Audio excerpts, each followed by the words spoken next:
Welcome to 9 vibes. మోడీనా మజాకా? మన టూరిజం మీద బతుకుతూ మాల్దీవులు ఎగిరెగిరి పడింది. చైనా అండ చూసుకుని మనపైనే తొడకొడదామని ప్రయత్నించి దెబ్బతింది. ఇప్పుడు కొట్టడానికి తొడ కాదు, చేతిలో తడే లేకుండా పోయే ప్రమాదం ఎదురైంది. అది బ్రతికేదే టూరిజం మీద. అలాంటిది మన ప్రధాని లక్షద్వీప్ పర్యటన విషయంలో కుప్పిగంతులు వేసి పిచ్చి పిచ్చి ప్రేలాపనలు చేస్తే ఇండియన్స్ ఊరుకుంటారా? ఎక్కడ కొట్టాలో అక్కడ కొట్టారు. దెబ్బకు విలవిలలాడిపోతుంది.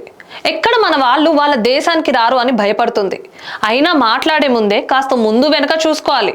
నోరు దాటితే ఊరు దాటుతుంది అని తెలీదా? అందుకే మాల్దీవుల పాలకుల పరిస్థితి ఎలా ఉందంటే, మనము సామెత చెబుతాం చూడండి, కుడితిలో పడ్డ ఎలుక అన్నా చందంగా మారిపోయింది. అందుకే మాల్దీవులు బాయ్కాట్ అంటూ గూగుల్లో ట్రెండ్ అవుతుంది. ఇండియన్స్ దెబ్బ అలా ఉంటుంది. మరి మాల్దీవుల వార్షిక ఆదాయం దాదాపు 29,000 కోట్లు ఉంటుంది. ఆ చిన్న దేశానికి అది ఓకే, కానీ ఏటేటా పెరుగుతున్న సముద్ర మట్టాన్ని చూసి భయపడే ఆ దేశం ఇప్పుడు చైనా అండ చూసుకుని మనపైనే బుసలు కొట్టడానికి ప్రయత్నించింది. ఈ మధ్య ప్రధాని మోడీ మన కేంద్ర పాలిత ప్రాంతాల్లో ఒకటైన లక్షద్వీప్కు వెళ్లారు. అక్కడ సముద్రపు ఒడ్డున కాసేపు కొలియదిగారు. స్నార్కెలింగ్ కూడా చేశారు. దానికి సంబంధించిన వీడియోలు సోషల్ మీడియాలో విపరీతంగా వైరల్ అయ్యాయి. అందుకే సాహసయాత్రలను కోరుకునేవారు తమ లిస్టులో లక్షద్వీప్ని కూడా కలుపుకోమని చెప్పారు. ప్రధాని స్థాయి వ్యక్తి అలా చెప్పారంటే కేవలం సరదా కోసమో సంతోషం కోసమో కాదు, దాని వెనుక మాస్టర్ స్ట్రాటజీ ఉంటుంది కదా. దాన్ని అర్థం చేసుకుని మాల్దీవుల మంత్రులు మోడీ పర్యటనపై పిచ్చి ప్రేలాపనలతో విరుచుకుపడ్డారు. మాల్దీవుల యూత్ ఎంపవర్మెంట్ డిప్యూటీ మంత్రి మరియం షియానా చేసిన అనుచిత వ్యాఖ్యలను ఆమెకు తగిన శాస్తి జరిగింది. లక్షద్వీప్ లో ప్రధాని మోడీ ఉన్న ఒక వీడియోను ఉద్దేశిస్తూ అనుచితంగా కమెంట్ చేశారు. దీనిపై భారత్ లో వివిధ వర్గాలు భగ్గుమన్నాయి.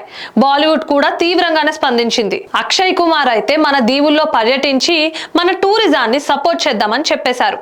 లక్షద్వీప్ లో మోడీ పర్యటించడం బాగుందని, అలాంటి పర్యాటక ప్రదేశాలు మన దేశంలో ఉన్నాయంటూ సల్మాన్ అన్నారు.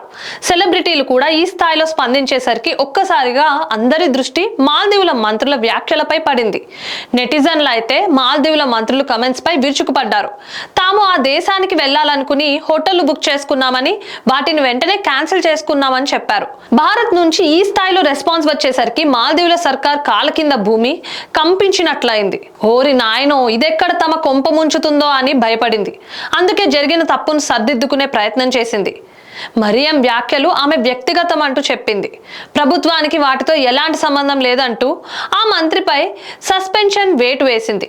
మరియంతో పాటు ఇతర మంత్రులు మల్చా షరీఫ్, మాజిద్ ను సస్పెండ్ చేసింది. చేసిన తప్పును సస్పెన్షన్ ఆర్డర్ తో కడిగేయాలనుకున్నా దానికి సాధ్యం కావడం లేదు. మాల్దీవుల టూరిజాన్ని మన పర్యాటకంతో పోలుస్తూ మంత్రులు చేసిన వ్యాఖ్యలు నిజంగానే ఖండించాల్సిందే. వాళ్ళ దేశం వాళ్లకు గొప్ప అయితే మన దేశం మనకు చాలా గొప్ప. అందుకే మరియం షియానా వ్యాఖ్యలపై మన దేశం కూడా తీవ్ర అభ్యంతరం తెలిపింది. ఈ మధ్య మాల్దీవులు తోక జాడిస్తున్నట్టే కనిపిస్తోంది. కిందటేడాది నవంబర్లో అక్కడ అధ్యక్ష పదవిని మొహమ్మద్ మాయిజ్జు చేపట్టారు.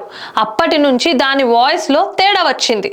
అప్పటి వరకు ఇండియా ఫస్ట్ నినాదం వివాదం కాస్త మారిపోయింది. చైనాపై ప్రేమను పెంచుకుంది. మాల్దీవులు హిందూ మహాసముద్రంలో కాస్త వ్యూహాత్మక ప్రాంతంలో ఉంటాయి. అందుకే మనపై దాడి చేసేందుకు వీలుగా ఉంటుందని చైనా దానికి సపోర్ట్ ఇస్తోంది. అంటే డ్రాగన్ అండదండలు చూసుకుని ఇప్పుడు అది రెచ్చిపోతోంది. మాల్దీవులతో పోలిస్తే మన లక్షద్వీప్ ఆదాయం తక్కువే ఉండొచ్చు, పర్యాటకంగా అంత అభివృద్ధి లేకపోవచ్చు. కానీ మోడీ అక్కడికి వెళ్ళిన తర్వాత చాలా మంది గూగుల్లో దాని గురించి వెతికారు. ఢిల్లీ నుంచి లక్షద్వీప్ కు ఎలా చేరుకోవాలి, లక్షద్వీప్ కు ఎలా వెళ్ళాలి, లక్షద్వీప్ కు ఫ్లైట్ లో ఎలా వెళ్ళాలి, ఇలా వివిధ రకాలు సెర్చ్ చేశారు. మొత్తానికి మోడీ టూర్ తో లక్షద్వీప్ దశ మారనుంది. ఇలాంటి సమయంలో నోరు జారిన మాల్దీవులకు మాడు పగిలింది. ఇలాంటి మరిన్ని అప్డేట్స్ కోసం స్టే ట్యూన్ టు 9 వైబ్స్.